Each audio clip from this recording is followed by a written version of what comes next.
नहीं नहीं नहीं सारुण के यहाँ कुछ तो गड़बड़ है जरूर कोई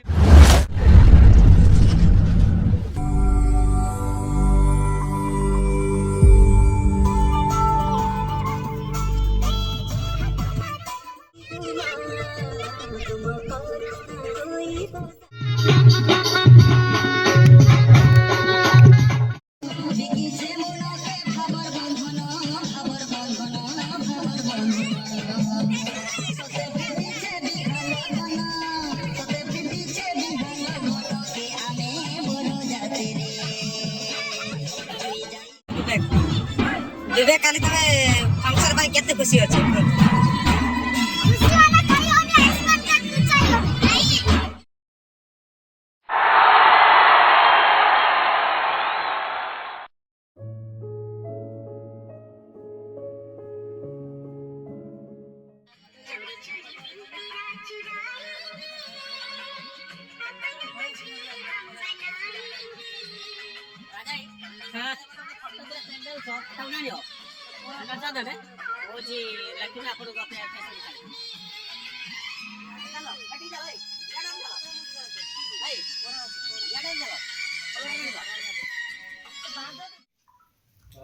अब तो नेट जस्ट टोटल पैंडल जो उठाउलो दियो सबे पैंडल पड़रा मोर मोर आने ए एके से जीवारे जो साइड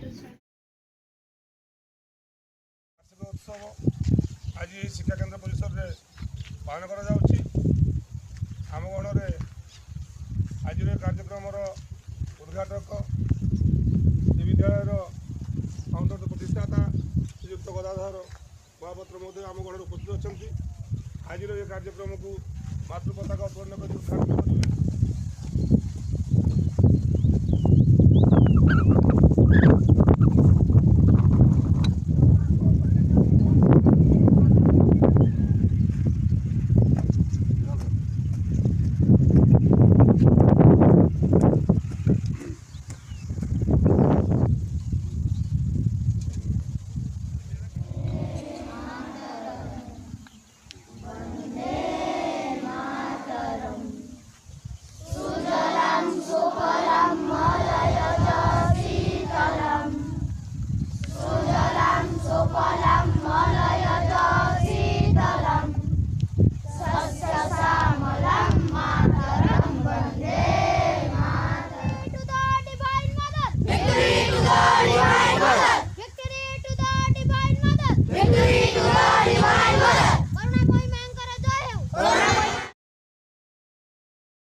आजा जिंद शामी आने के तले आजा जरी वाले नीले आसमाने के तले जय हो जय हो आजा आजा जिंद शामी आने के तले आजा जरी वाले नीले आसमाने के तले जय हो जय हो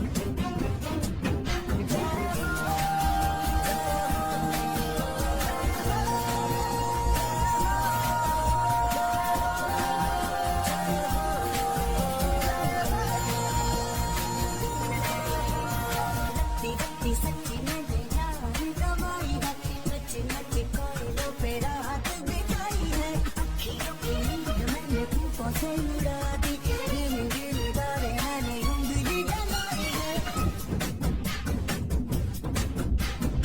आजा आजा जिंद शामी आने के तले आजा सारी तारे नीले आसमान के तले जय हो शुक्र जय हो तुम्हें जय हो तुम्हें जय हो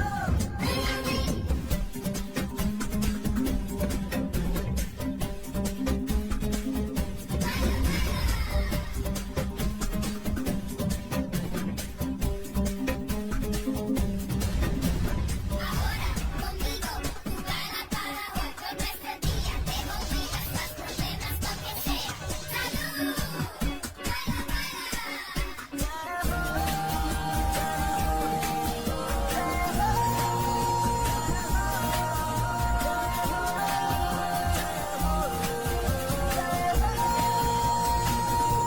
चख ले हाँ चख ले ये रात शहर है चख ले रख ले हाँ दिल है दिल आखिरी हद है रख ले काला काला काला तेरा कोई काला जादू है ना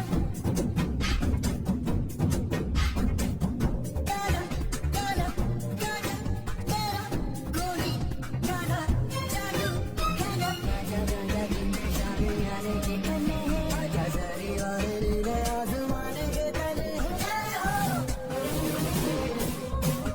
जय हो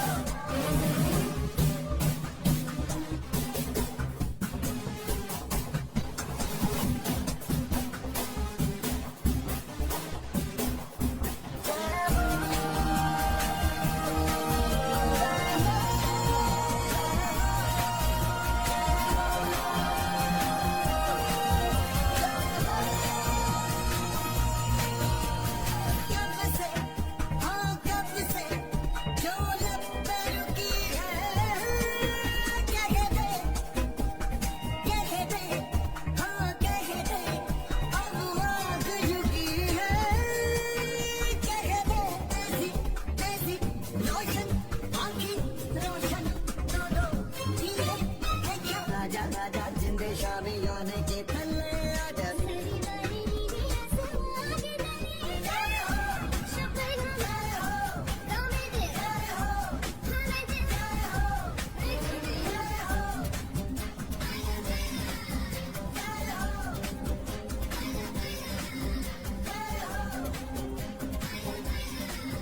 बाला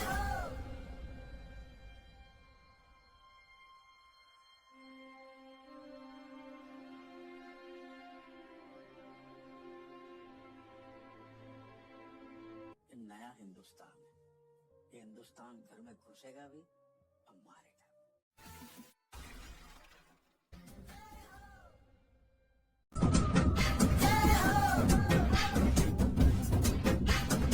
आजा आजा जिंद शामी आने के तले आजा जरी वाले नीले आसमाने के तले जय हो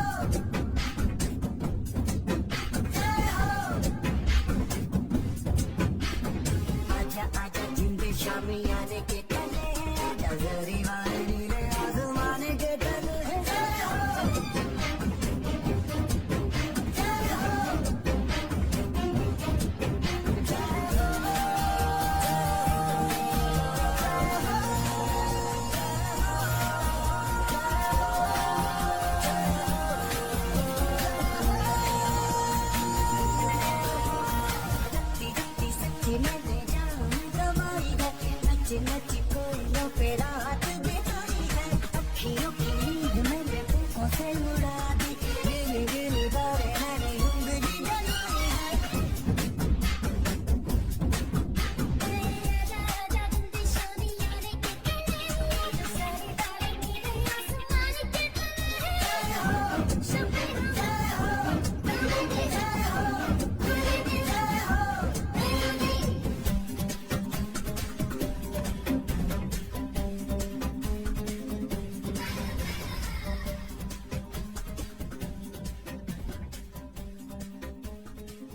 ଶ୍ରୀ ଅରବିନ୍ଦ ପୂର୍ଣ୍ଣାଙ୍ଗ ଶିକ୍ଷା କେନ୍ଦ୍ରର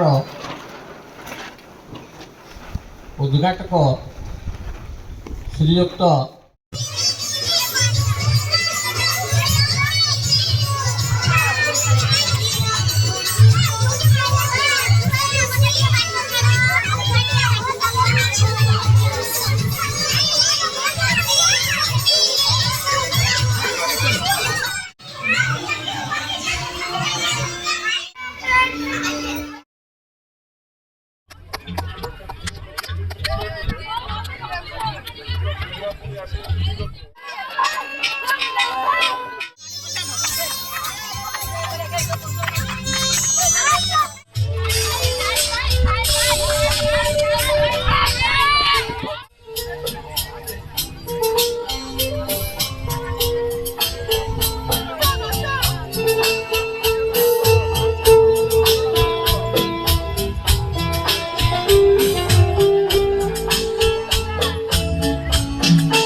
ଭାବରେ ଚେଷ୍ଟା କରୁଛନ୍ତି ତାଙ୍କ ପଛକୁ ରହିବ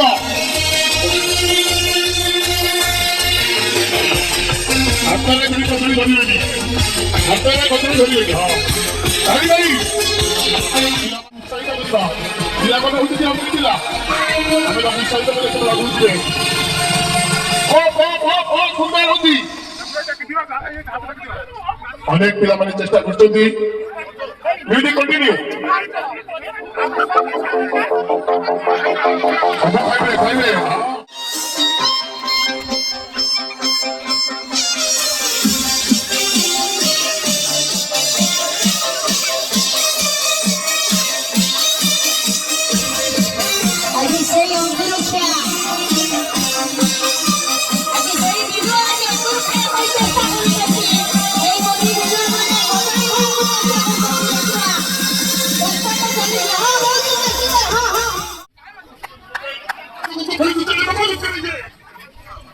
ପିଲାମାନେ କାଲି ଯାଇ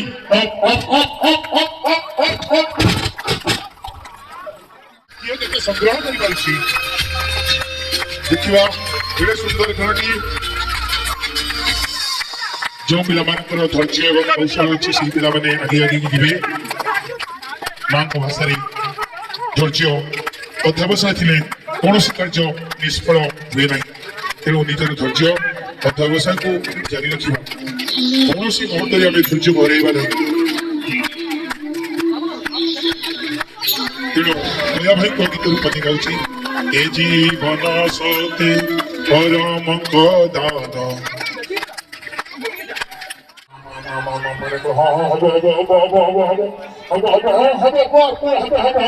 ନିଶ୍ଚିତ ନିଶ୍ଚିତ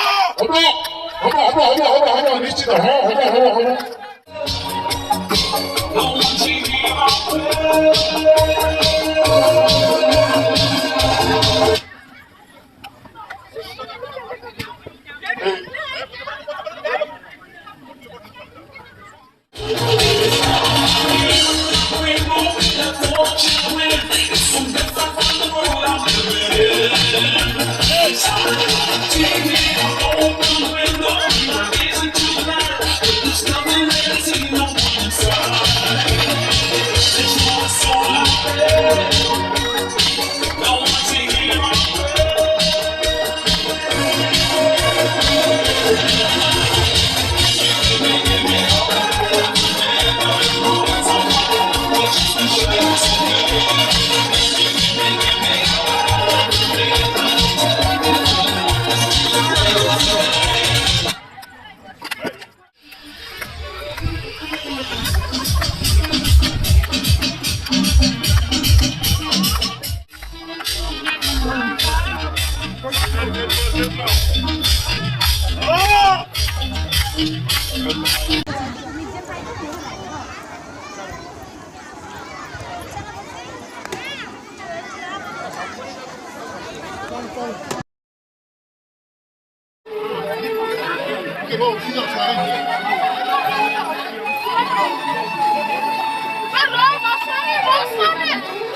এই যে 20 ବର୍ଷ ଭିତରେ ଆମେ ଅନେକ ଛାତ୍ରମାନଙ୍କୁ ଏଇଠୁ ବିଦା କରିଛୁ।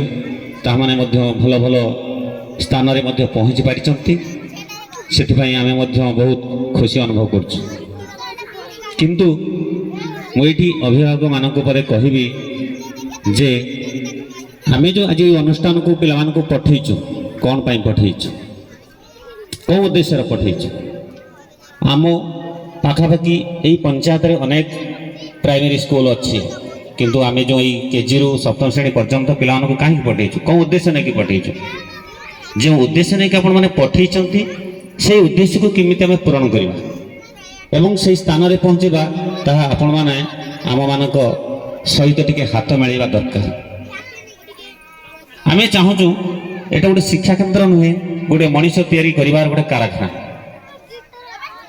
ଆଉ ଶ୍ରୀଯୁକ୍ତ ଯୋଗେନ୍ଦ୍ର ପ୍ରସାଦ ମହାନ୍ତି, ଶ୍ରୀଯୁକ୍ତ ଦାମୋଦର ପାଣିଗ୍ରାହୀ, ଶ୍ରୀଯୁକ୍ତ ଅନନ୍ତ ପ୍ରସାଦ ମହାନ୍ତି, ଶ୍ରୀଯୁକ୍ତ ଅକ୍ଷୟ କୁମାର ଦାସ, ଶ୍ରୀଯୁକ୍ତ ପ୍ରଶାନ୍ତ ପରିଡ଼ା, ଶ୍ରୀମତୀ ପ୍ରଭାତୀ ଦାସ, ଶ୍ରୀଯୁକ୍ତ କୈଳାସ ଚନ୍ଦ୍ର ମହାପାତ୍ର, ଶ୍ରୀଯୁକ୍ତ ପୂର୍ଣ୍ଣଚନ୍ଦ୍ର ଜେନା ତଥା ସିଙ୍ଗାଗୁଣ୍ଟା ଓ ସରଳିଆ ଗ୍ରାମର ଗ୍ରାମବାସୀ ବୃନ୍ଦ ଏ ଅନୁଷ୍ଠାନକୁ ଜନ୍ମ ଦେଇ ତାର ଲାଳନ ପାଳନ କରି ଆସୁଛନ୍ତି।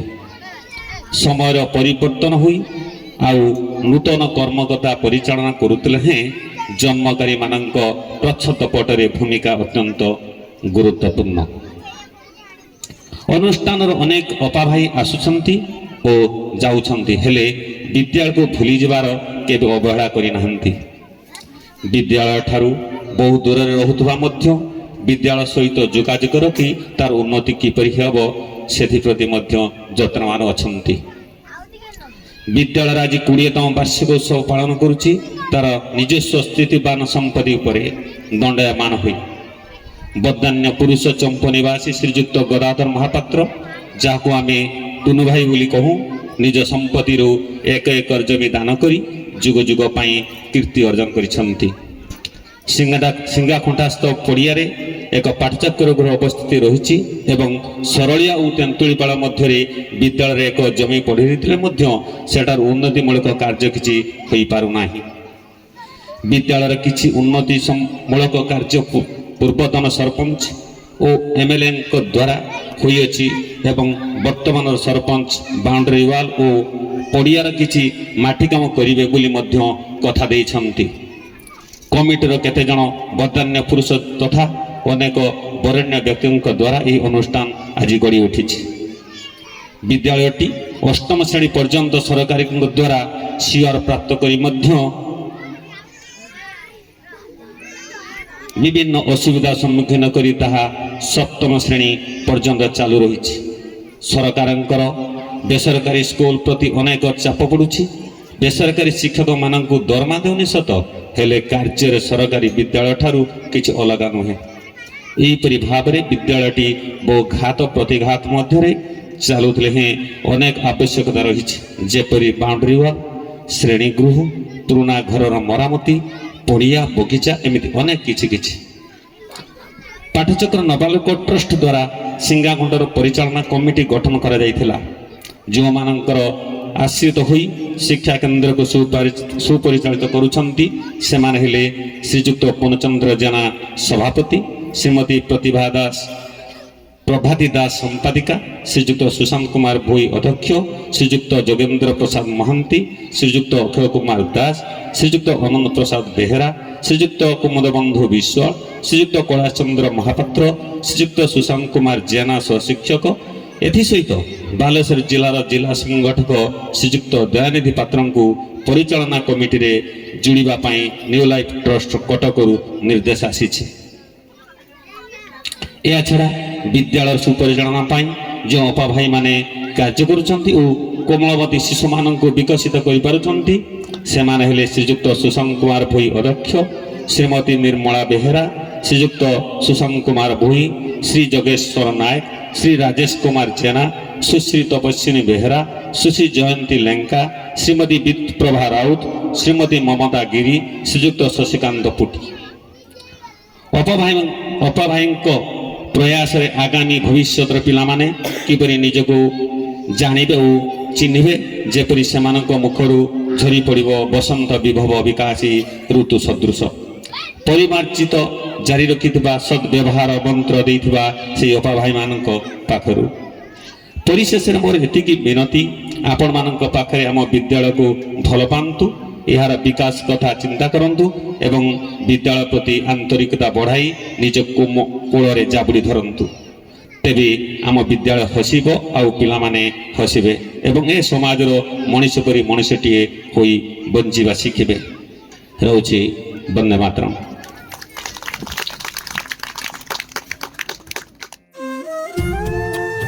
କୃଷ୍ଣ ବାରିକ ଘର ଶ୍ରୀମପଟଣା, ତାଙ୍କ ପିତାଙ୍କ ନାମ ହେଉଛି ନିରଞ୍ଜନ ବାରିକ। ତେଣୁ ଯୋଗ୍ୟ ପୁତ୍ରର ଯୋଗ୍ୟ ପିତା, ପିତାର ଯୋଗ୍ୟ ପୁତ୍ର।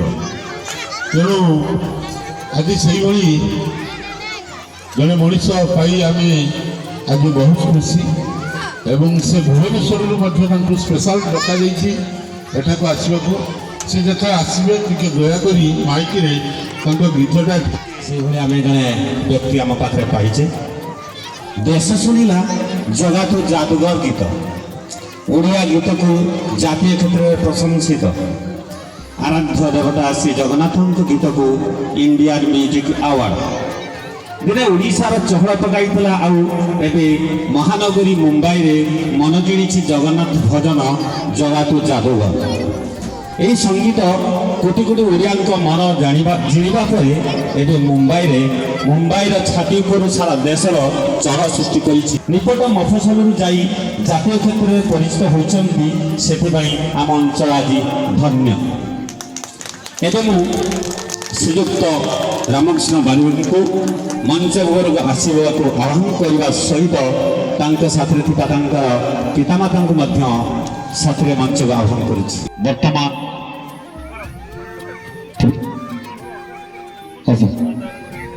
ସରି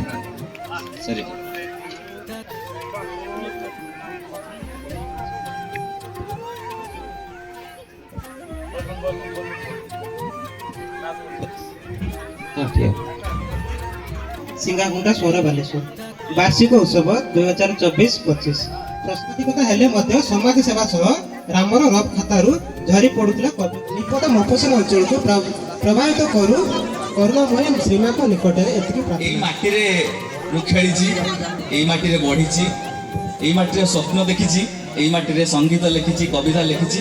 ଆଉ ଆଜି ସେଇ ସଙ୍ଗୀତକୁ ଏଇ ମାଟିରେ ଯେତେବେଳେ ମୋତେ ସମ୍ମାନ ମିଳୁଛି, ଗୋଟେ କେଉଁ ଜାତୀୟ ପୁରସ୍କାରଠୁ ଇଏ କମ୍ ନୁହେଁ।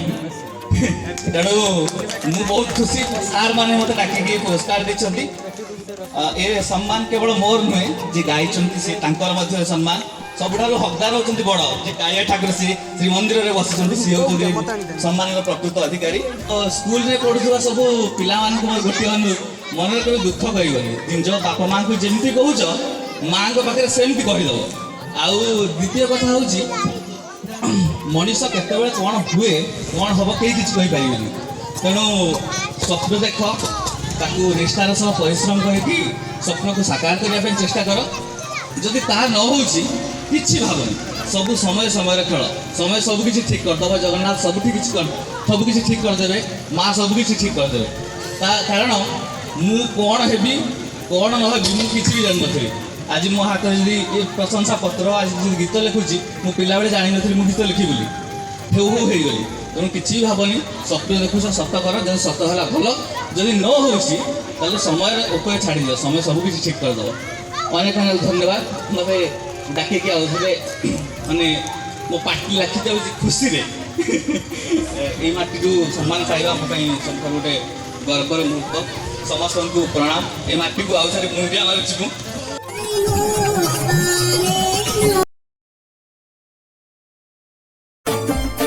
ଆମେ ଫୁଟିବୁ କୁସୁମ ହୋଇ, ଆମେ ଫୁଟିବୁ କୁସୁମ ହୋଇ, ଏ ସାରା ଜଗତରେ ମା, ସାରା ଜଗତରେ ଆମେ ଫୁଟିବୁ କୁସୁମ ହୋଇ, ଆମେ ଫୁଟିବୁ କୁସୁମ ହୋଇ, ଏ ସାରା ଜଗତ